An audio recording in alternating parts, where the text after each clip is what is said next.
Howdy, it's ACC Baseball Etc. presented, as always, by our friends at Academy Sports and Outdoors. Get ready for a new season of fishing fun with Academy Sports and Outdoors and reel in the best gear at low prices every day. Plus, Academy offers easy ways to shop and save time, like free 1 hour in-store or curbside pickup on academy.com orders.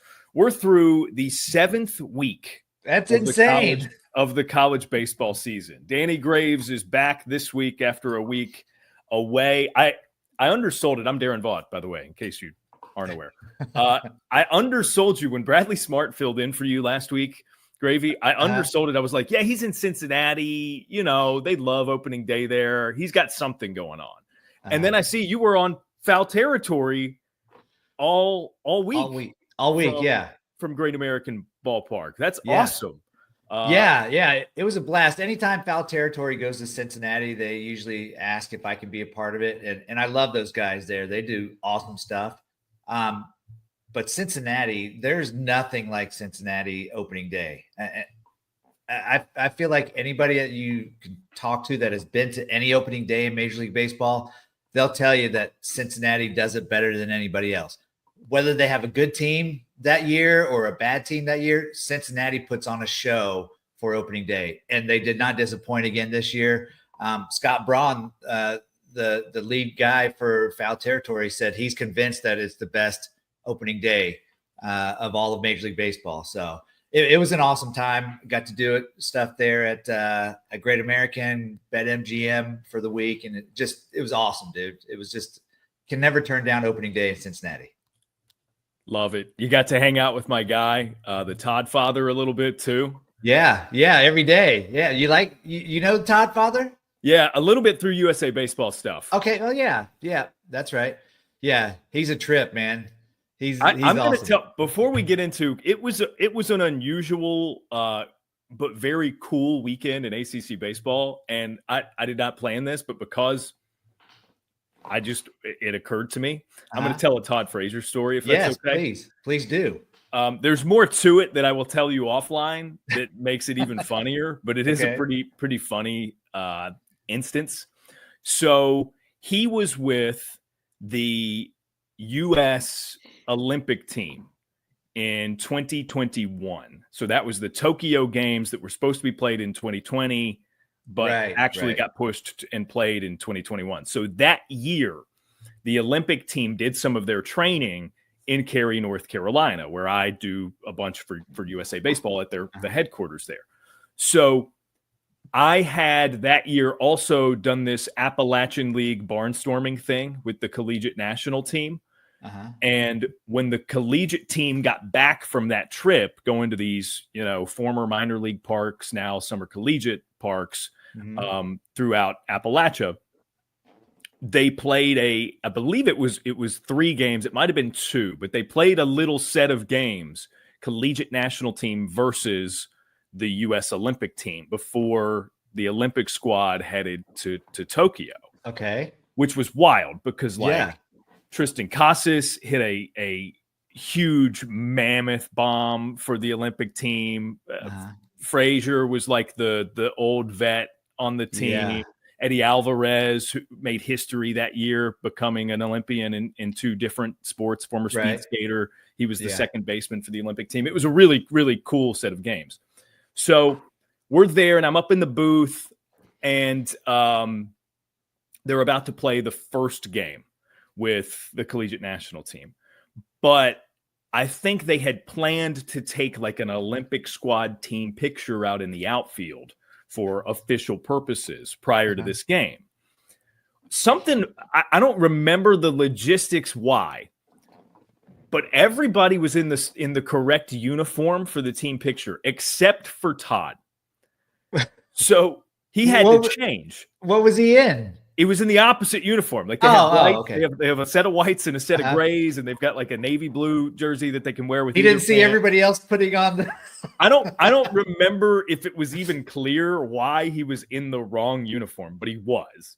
Okay. So he has to change, and you want to be respectful and polite because there are female staffers there at USA Baseball. So he's like trying to find somewhere to change. So he comes up to the press box and he asks, he's like, hey, can I hop into the booth, the radio booth there? I'm like, well, Todd, there's a glass window that allows us to see the field. So like, they can see you. Somebody's going to be able to see you if they're there. He's like, it's fine. I'll be quick. And so he joked with a guy named Kyle, who was my analyst for these games. He joked, he said, hey, I'm going to leave a present for you. Just like jokingly as like a, Frazier. It's just kind of his humor. So we let him in there. He shuts the door. We're just like in the common area in the press box for a little bit. And after maybe a little bit too long just to like quickly change a pair of pants and a jersey, Frazier comes back out. He's like, thanks, guys. Cool. And he scurries down out of the press box and down to the field. We don't think much of it. So a couple minutes later, we get into the booth and there is just like a mountain, not a mountain, but the floor is covered in baby powder. Oh my gosh. Oh my gosh. Todd using baby powder for things that baby powder is used for. Yeah. But it's carpet flooring in the broadcast booth.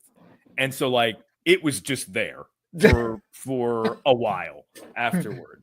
At least it kind of smelled a little fresh then, at least, right? Yeah, true. Listen, because baseball players we've all done that. We're all rude about it. I feel like I still do that here at home where you just use powder and you just end up leaving powder everywhere you put it on. It's powder.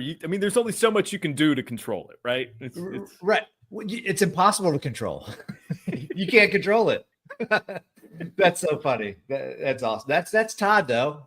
I don't know what's more funny, the fact that he left a pile of powder or he was in the wrong uniform when everybody else was in the right one. Very Todd. Either way, very Todd. Yeah. Big fan of that guy. So that's and actually the powder reminds me of this weekend. I was in the booth at North Carolina and you open the window when you're in the broadcast booth, right? That's of course. Yeah. It is the season of the pollinating here in North Carolina. And man, did you sneeze the whole no, time? It's not so much the sneezing. My allergies have held up. But with the window open in the press box, every so often I would like look down because I set my phone down next to my computer and I'm working off my computer, and every so often you look down and there's just like a film, a greenish yellow film on all of it. Before we did this show, I had to dust off my computer because it was just like it was this. You could feel it. It's like grainy. Anyways, I would have had to shut the window. Speaking of just like substances, powdery substances being blown around at a broadcast booth. Oh my gosh. All right. So, well, speaking of North Carolina, is that where you're going with that? Yeah. I need to hear about this, man. Because it seems like Miami played pretty decent, but Carolina wins 2 out of 3. But let me know about Jake Knapp, dude. Yeah, North Carolina's here are my takeaways. North Carolina's pitching is going to keep them in games. It's going to win them games. Jason DeCaro looks good. Hasn't had, statistically anyways, like the best season of any pitcher on that staff. Aiden Houck's been phenomenal on Sundays. Yeah. And he was robbed of a no-hitter last week. He gave up a handful of hits yesterday, and it was like the worst outing he's had in ACC play, but he didn't give up a run. So in 4 2/3. So it's like, okay, you can live with it. Yeah. Jake Knapp threw a career high 115 pitches on Friday in the game 1. He went 7 strong innings, shutout innings, struck out 10. Didn't walk anybody either, right? Did not walk anybody.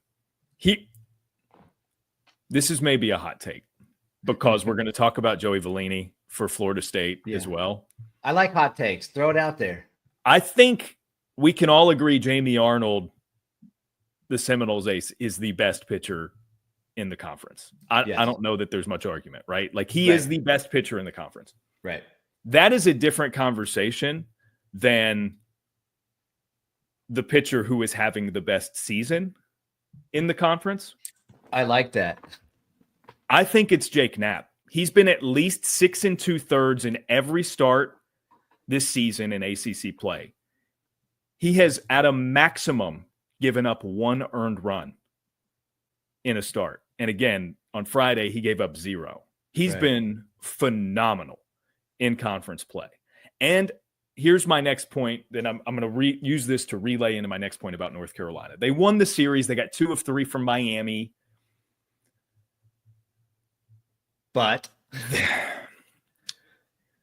what is also impressive about what Knapp is doing is the margin for error for that pitching staff is razor thin. This is a shell of the North Carolina lineups that we are accustomed to seeing. Yeah. They really struggle to generate offense, and it makes it tough on the pitching staff, and that pitching staff has done really, really, really, really well despite that. So they got the series. After you get those first 2 against Miami and the game gets as deep as it was yesterday, being 1-0 North Carolina, you got to finish the sweep. You have to. Yeah. I'm just looking at the hitting for all ACC teams. And if anybody would have told me at this point in the season that North Carolina would be at the bottom of the barrel, they're 14th out of 16th in team batting average in this conference. And that's, I cannot believe that. I would not have thought that until you were telling me that they struggled all weekend offensively. That's not good, man. That's not good, because you cannot rely on just your pitching staff to carry you through the whole season. Virginia, for example, up until this past weekend, have had hardly any offense. And we see what that's done to them. It takes a toll on your pitching staff. But besides that, Jake Knapp, I love your hot take on Jake Knapp. It's hard to argue that. I mean, if there's anybody else that I would throw in there, Joey Vellini. Yeah. But Jake Knapp, I don't think anybody expected him to be this type of Friday night starter. I mean, unless the people that know him, you've seen him a ton, obviously. But I mean, he wasn't supposed to be the Friday night starter going into the season. Not this season. And again, he was coming off of injury. It's a great story, as a matter of fact. I mean, he was a good starter for them 2 years ago. Yeah. Last year, he would have probably been projected as their Friday ace had he not been injured. I think that was 2 weeks before the season started. They announced that he was done for the year last year. Yeah. So I mean, it's Friday stuff. We just haven't seen it. Right. Well, yeah, and I don't mean to say that he's not good, wasn't good enough for that. But I think everybody just expected Jason DeCaro to be the Friday guy. Yeah, this year for sure. And yes, then, this year, right. And they've still got Folger Boaz, who before Jason DeCaro became the de facto ace last year, was the de facto ace after Knapp went down, right? And Boaz isn't even in the weekend rotation. So well, because Aiden Houck is legit. Yeah, because Aiden Houck's been phenomenal. Yeah. So it's and part of the story with Knapp too is, and Scott Forbes will say it this way. When he first got to North Carolina as a transfer, it was questionable whether or not he was good enough to make the team.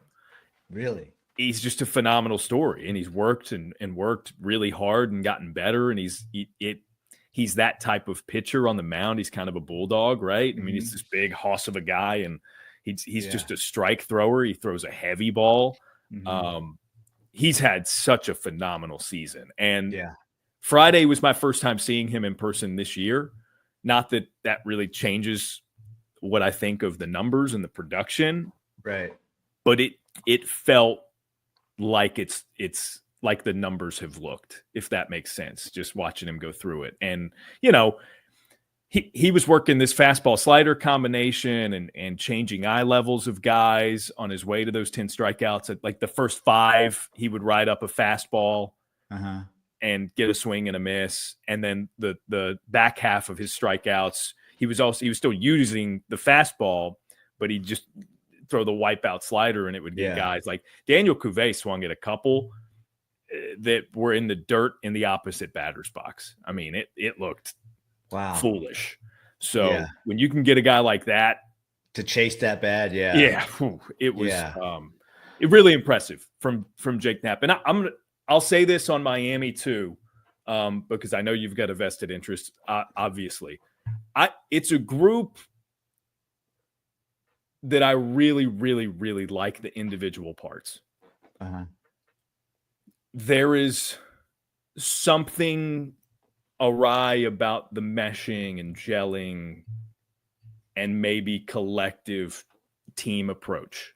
In the lineup, it's a ton of swing and miss. Yeah. And granted, in game 3 of the series yesterday, they started 5 freshmen, including a first-time starting pitcher. Yeah. Promising freshmen, but they're not Daniel Cuvée. Right. So there's a growth curve. Yeah. Griffin Hughes went the complete game in a loss on Friday, 2-0. That dude's awesome. He's awesome. So like there's a lot to love about Miami, but now 2-7 in the conference. If you look at the standings, like they're creating some separation in the bad way. Right. From the rest of the conference is just like a glut of 500-ish teams. It's so, Miami's digging a hole. It stinks because I do think they're a good team.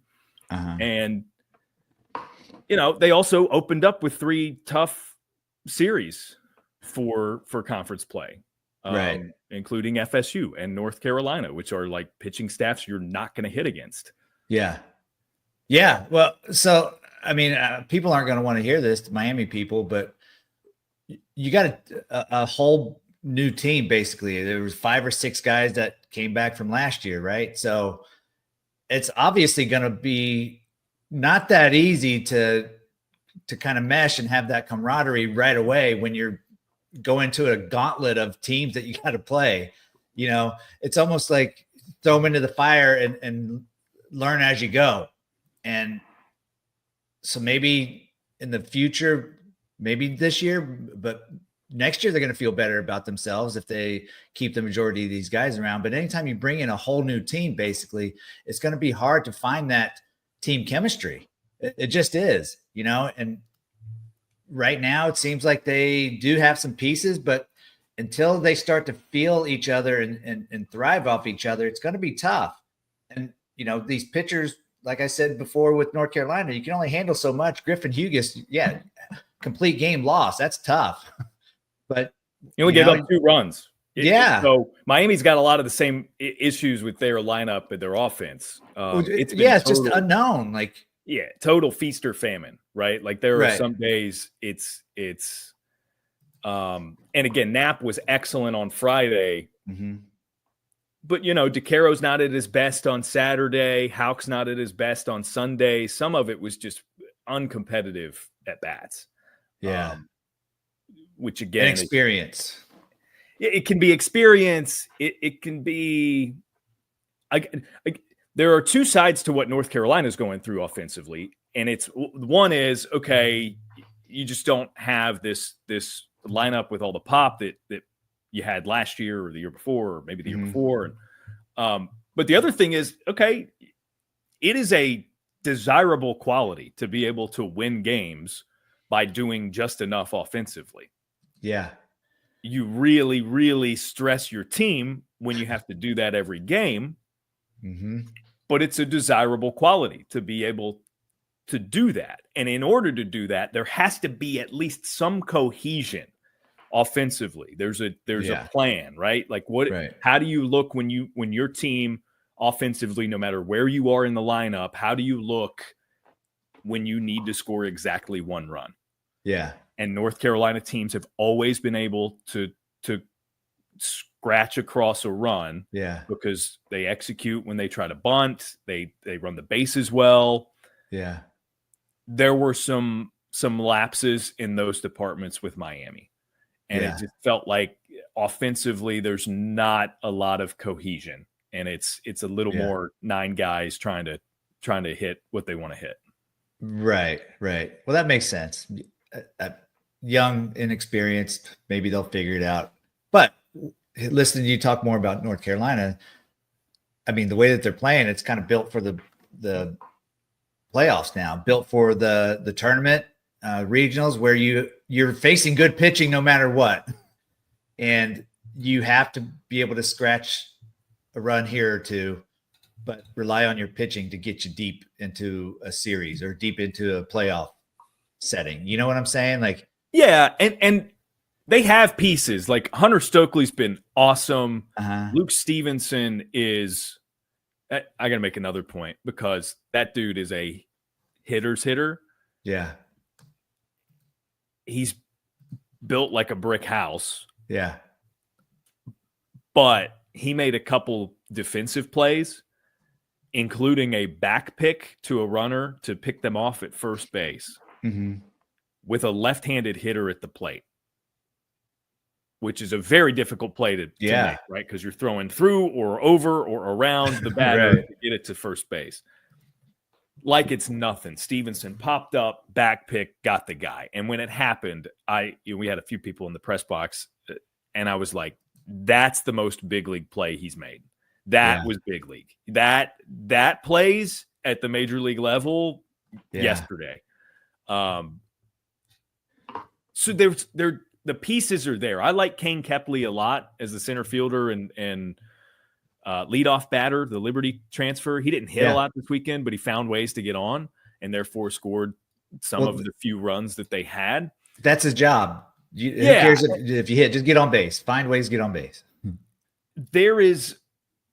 There's promise in some of the guys they've got at the bottom of the order too. Jackson Vanderbreak was in the 9 hole yesterday and came through late with an RBI triple that he kind of floated down the opposite field line, and the outfielder dove to try to catch it, and it rolls back to the wall. So it's nice having older guys at the bottom of the lineup that you can trust. Yeah, no, I think that is a perk for this North Carolina. There's just not a lot of oomph. Yeah. And I'll leave it at an example, because we got other things to get to and we're running a little long on this one. But like, Alex Madera is a fine player. He's their shortstop this year. He was a second baseman last year for a team that went to Omaha, right? Like, obviously a very capable player. He was in the 5 hole on Saturday. Again, fine player. This is nothing against him. I think more than anything, it's an indictment on the lineup to me. Yeah. If you're relying on him in the 5 hole, I just don't. You're not going to have a lot of juice. Yeah. To your lineup, and they're searching for something. Sam Angelo's a transfer who searching hit the ball really hard. Yeah, and it's just it's maybe the cause for concern is it's as late in a season as I've ever seen a North Carolina team still trying to figure out what their lineup is. Yeah. Well, listen, I'll never second guess Scott Forbes.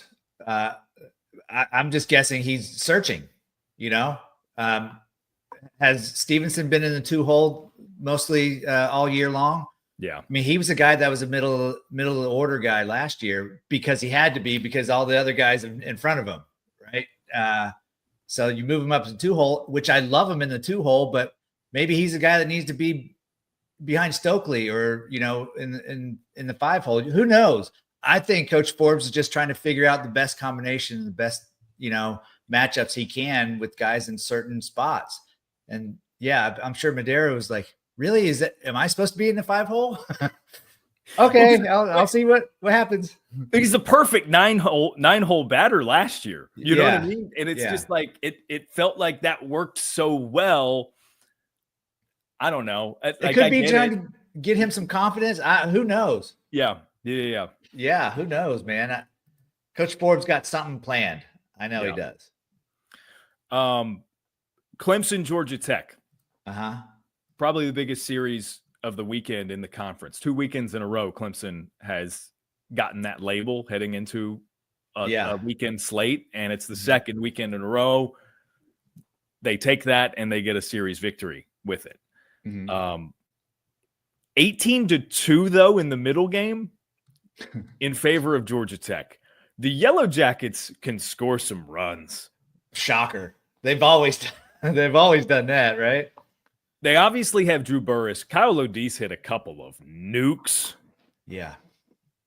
Cousin of Florida State's Alex Lodise, who the latter also hit some nukes. Yeah, the latter got my player of the week vote in the ACC. Mine too. For his performance with the Seminoles.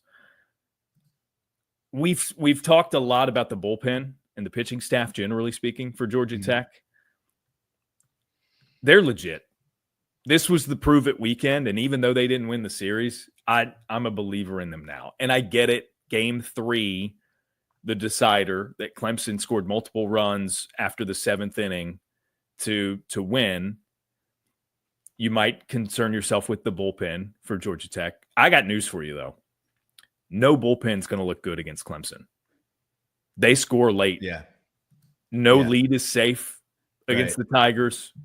I mean, maybe a 16-run lead like you had in the second game of the series if you're Georgia Tech. But, no moderate lead is safe with Clemson. And I would argue with you they would have done that and gotten the win in the third game against any bullpen in the country, just because that's their DNA. That's what they do. So I'm not as concerned as maybe some are with Georgia Tech's late inning arms.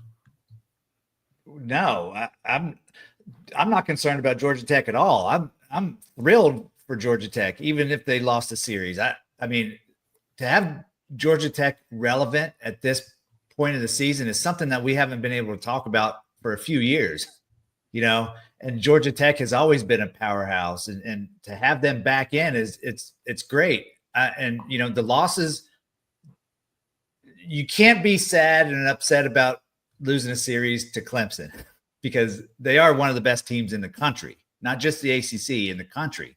So competing with them and beating them down one day, one of those games, you got to feel pretty good about yourselves. And the players probably all feel a little bit different because they obviously want to win all the time, but you're competing now. You're not just taking beatings from other teams, other powerful teams in this conference. So it says something. And, Patel is a guy that's had a great season out of this bullpen for Georgia Tech. I know he pitches a lot of innings at a time, but he's kind of been their leader of the bullpen. Everybody else starts pitching better when he's pitching really well. So I love what Georgia Tech is doing. Clemson obviously is awesome, but Yellow Jackets, man, being relevant is great. Yeah. I think that's a great place to cap it. And again, we spent a lot of time on North Carolina, Miami, so we're going to speed things up here. And we got a shorter runway today. I've got to get to my class. Professor Vaught has to work today. We cannot continue any further without giving the Virginia Tech Hokies a massive shout out. Yeah. 2 weekends in a row, ranked series victories for Virginia Tech. They just chased Wake Forest from D1 Baseball's top 25 rankings with a sweep in Winston-Salem. That don't happen. It just doesn't happen. Not in recent vintage. It's never happened since I've been part of the ACC. Wake Forest is now unranked for the first time, and I think this is correct. I tried to do some quick double checking myself just to confirm it. Unranked for the first time since the conclusion of the 2022 season. Really? It's 2025. Yeah. Oh my gosh. Wow. So pretty significant. Virginia Tech has found themselves in other outlets' top 25 rankings. They're not in the top 25 at D1, but they're on the doorstep. Yeah. and they're playing really, really well. Ben Watson had a huge weekend. That's the guy who led the ACC in batting average a season ago. Yeah. Sam Tackett looks awesome. He's so fun to watch. He's top 10 nationally in batting average. He made SportsCenter's top 10 with a robbed home run. Did you see this highlight, Gravy? No, I read about it. I didn't see it. It's killing me that I didn't. So Tackett goes up and robs a home run in right field at the couch. Mm-hmm. And shout out Paul Roper, who was doing play-by-play for this game on ACCNX, because he was not fooled on the call. But Tackett goes up, snags it, but it turns and is looking past the wall after he catches it and takes a couple steps in. He turns his back to the home plate and is looking out as if he let it go. And then he turns around and he's got like a wry smile and holds up the glove and he's got it. It was cool. It was gosh. Oh my gosh. So Tackett, look, you need to see the highlight. But Tackett, a robbed homer, he's hitting phenomenally well. Brett Renfroe was excellent on the mound again in their game one. He's their ace again. We knew that was a commodity for them coming into the season. Don't sleep on the Hokies. Hokies are playing pretty well. They are. And Coach Sheff is I think his mentality right now with these guys is just keep playing. Like I was reading some of his quotes from Bradley Smart's stuff in ACC Extra, saying that we proved a lot today and yesterday, but they got to realize this is only the fourth weekend out of 10. And he's learned to not look too far ahead because everybody's good, which is so true. I love that mentality. Yeah, we're doing great right now, but we got to keep going. We got to keep working because it's a gauntlet. I think the team they just beat is a perfect example of that. Yeah. I mean, 2-3 weeks ago, Gravy, I was talking about Wake Forest as maybe Top working tier. their way into that upper tier with Florida State and Clemson. Yep. And now they're in this stage where the defense has been a problem. They're dead last in fielding percentage in the ACC. The defense has been an issue since the beginning of the season. But as we all know, they have really good pitching, and in some cases, it's really good strikeout pitching. Traditionally over the past, I'd say traditionally over the past 2 seasons in which they've been ranked very high most of the time, their success pitching is predicated on a lot of strikeouts. Yeah.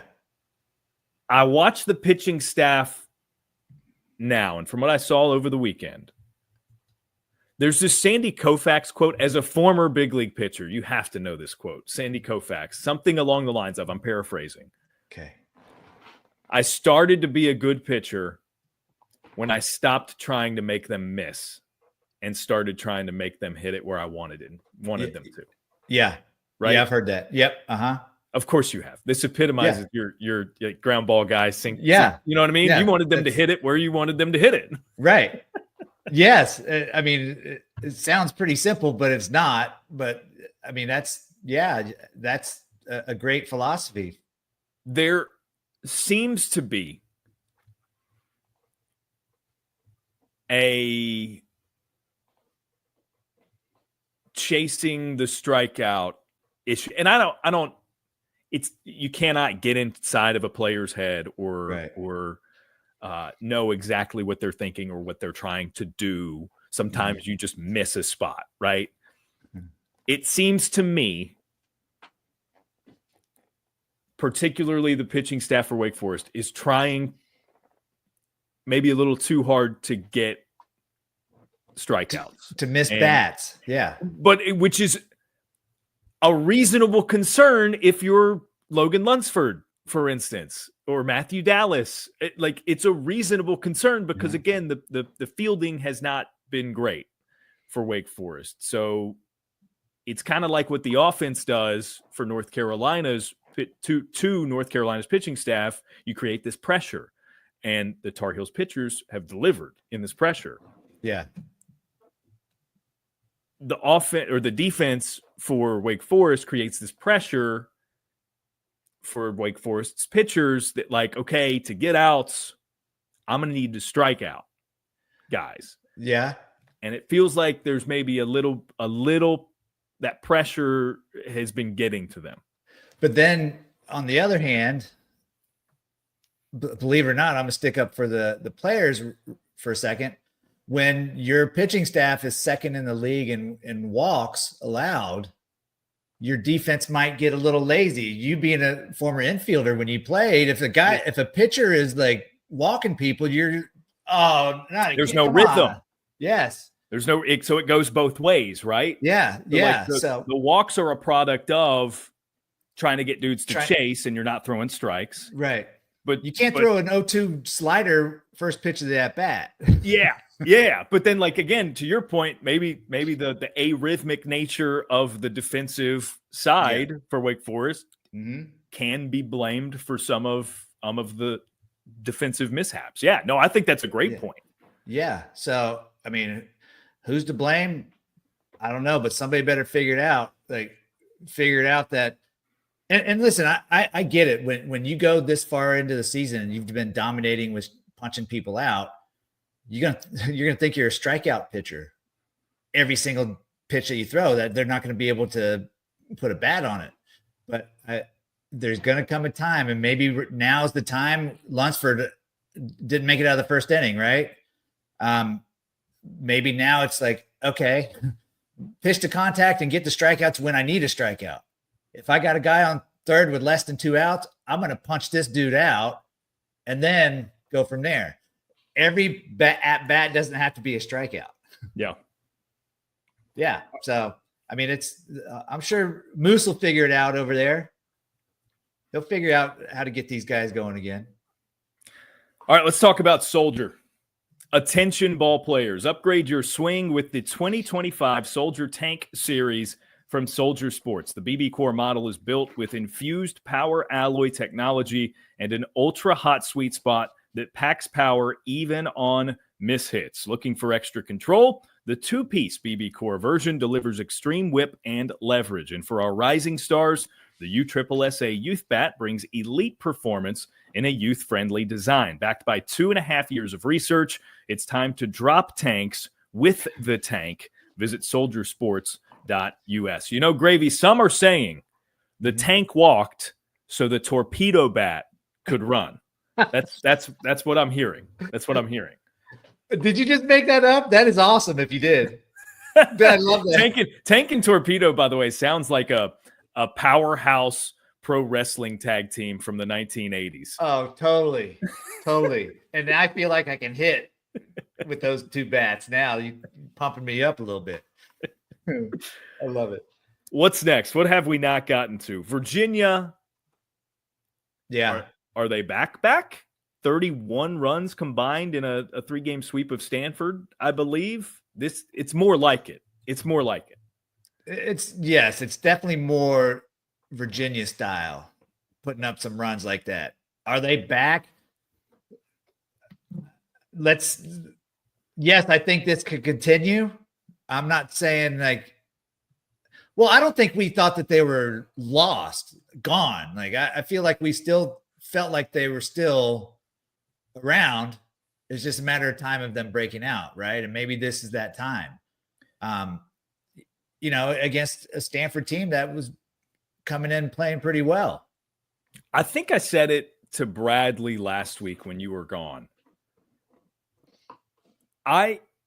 What has been the most confounding about Virginia's start to the season, but maybe like the most calming element of it as well.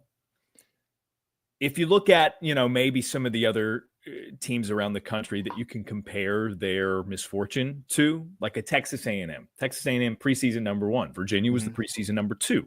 A&M has not gotten the results that they expected, that they want, right, that they are capable of given the talent. But they're working with a first-year head coach. They've had several key injuries, including Gavin Grahovic being missing for the season. That's their second best hitter, the reigning SEC freshman of the year. And then you look at Virginia, and they're having, they're scuffling through whatever that stretch.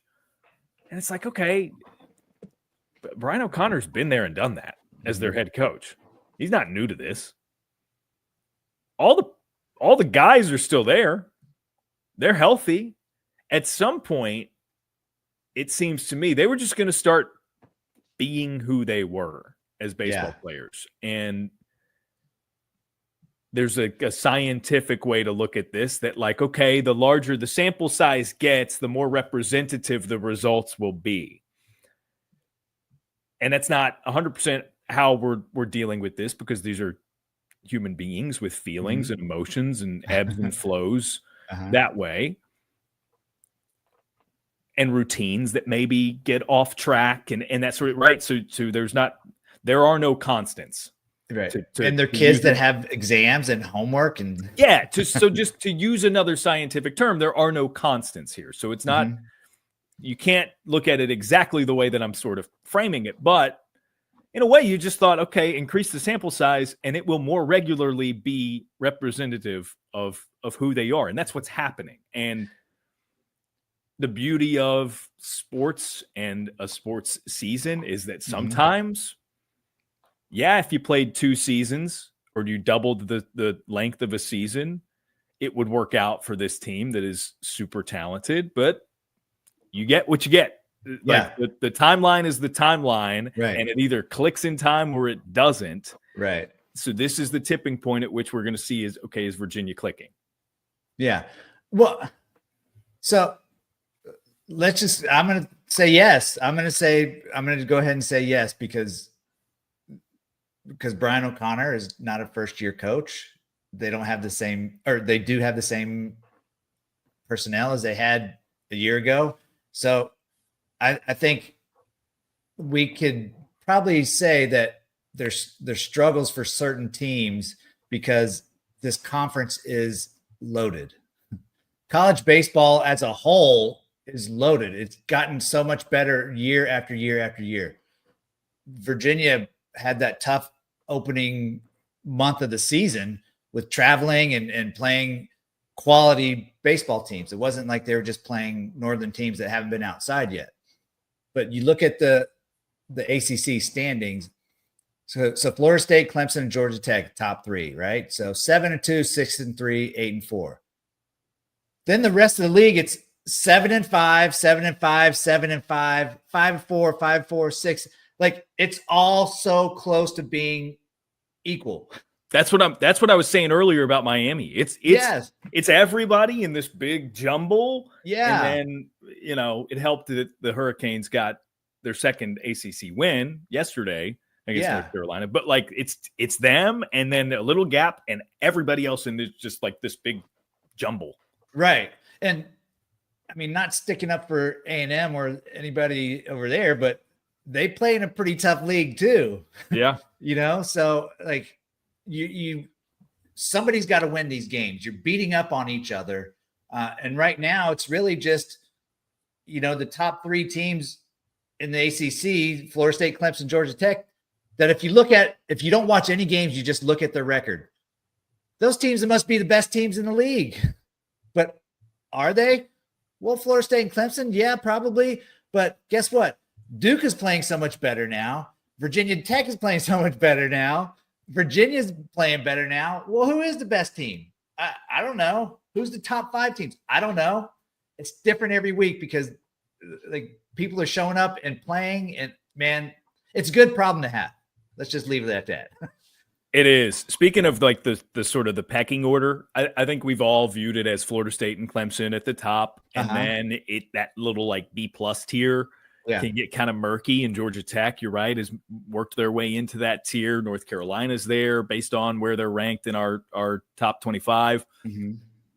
Louisville's the 3rd best ranked ACC team, and I know we've mentioned them here or there. Mm-hmm. We owe them a bit more talking time. So I'm going to put a pin in that. Yeah. And promise it, assuming things continue to go well, promise that we're going to do that next week and give them sort of the raised platform. Let's do it, because I'm doing their game against Kentucky next Tuesday.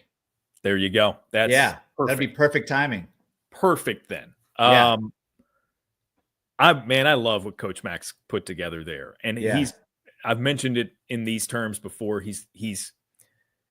There was a little bit of a lull where it was like, okay, and this is overreaction, but it's like, okay, is it passed him by? Is he not adapting to the current time? Like, he's figured out. Yeah.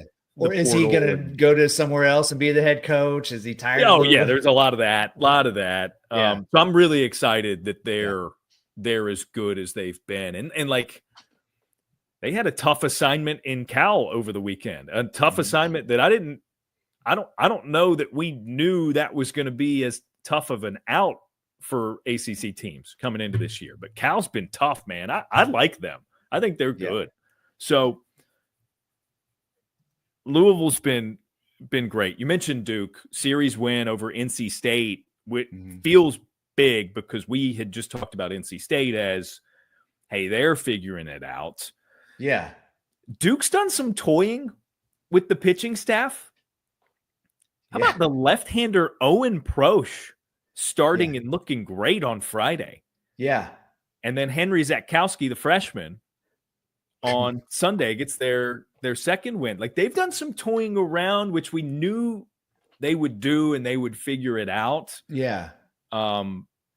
Producing a lot of runs. Ben Miller had another huge weekend. He continues to just mash it. Yeah. Well, and I say we, but I was worried at the beginning of the season when Ben Miller wasn't raking right away. But I mean, no need to worry anymore because Ben Miller's going to hit. But you talk about the game yesterday. What was the freshman's name again? Henry Zatkowski. So he was supposed to only throw one time through the lineup.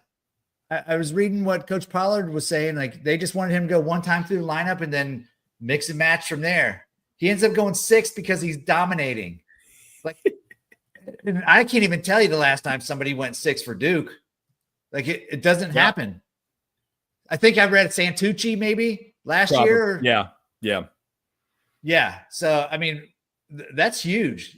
Now you're going to get, if you get any kind of pitching going, 4 or 5 innings plus to start the game, that's so much more less taxing for this bullpen. Yeah. Love it.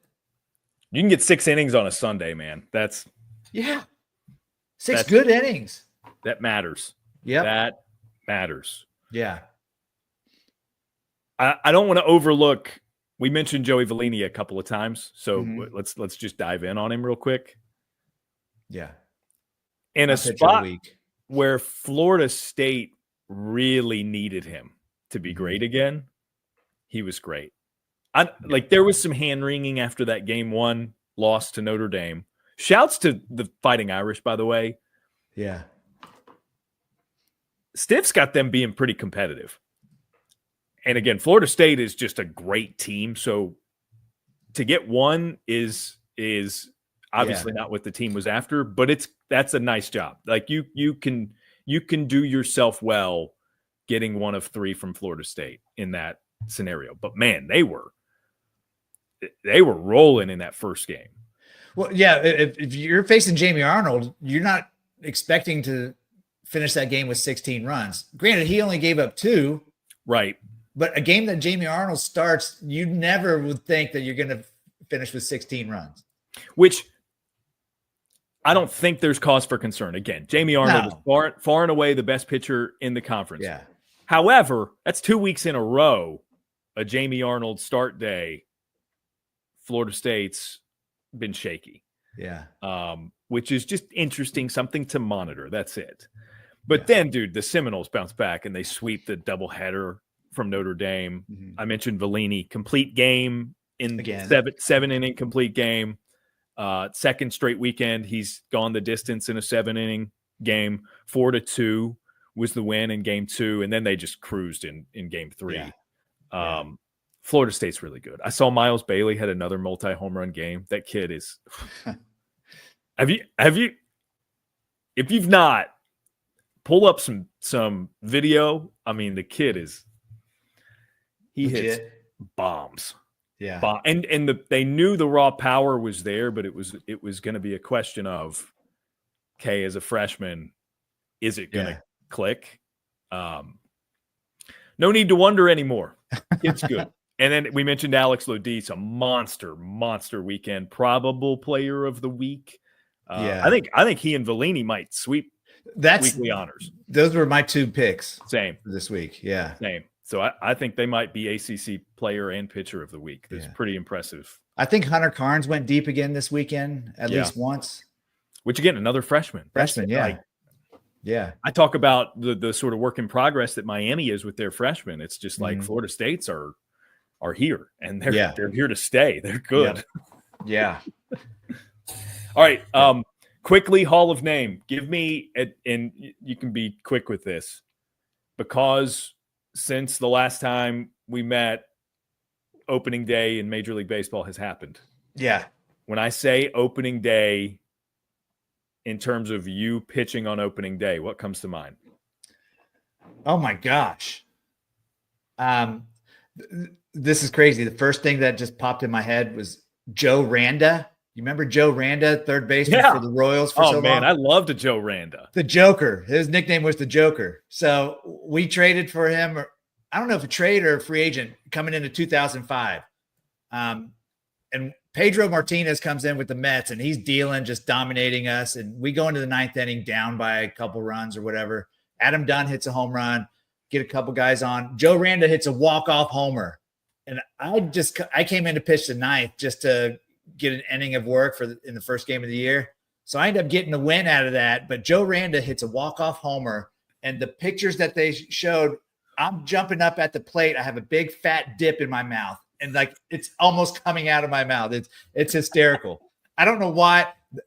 There's so many other great opening day stories, but that one to me stands out right now. The Joker, man. What a great dude. Dude, a walk-off? Walk-off opening day. Yeah. That's justifiably the first one to come to mind. Joe Randa, Indian River State Community College legend, by the way. Oh, did not know that. I just pulled that out of nowhere. It's actually so quickly before we bid the adieu. That was in my basketball notes all season, because East Carolina had a player who's going to be back next year who transferred from Indian River State Community College. And I made a note on my sheet. I mentioned it like once, maybe twice over the season, because people know me as a baseball guy, right? Yeah. So I'm on this radio basketball broadcast, and I'm like, got to throw a baseball. He's a transfer from Indian River State. Did you know both Joe Randa and Mike Bianco are in their Hall of Fame? Like, oh my gosh, that's awesome. That's awesome. That's a great nugget, because I never knew that. Had no idea where Joe Randa went to school or any of that. Right. Why would you? Yeah. He was a Royal and a Red and a good big leaguer. So, and a great teammate. Anyways, he shares space in an Athletics Hall of Fame with Mike Bianco. There's our college baseball tie-in. Nice. That's Excellent awesome. stuff. So now anytime that comes up again, you say his nickname is the Joker. The Joker. That's it. Yep. All right. I got to run. I've got done. to mold the minds of the future of America. Dude, I can't wait. I can't believe I've never had a professor like you. I'm going back to school. You're not. You're still glad to be done with that. I know. Mold the minds of America, Professor. Will do. For those listening, watching, however you're consuming this week, we appreciate you. We appreciate your time. Yes. Go College baseball.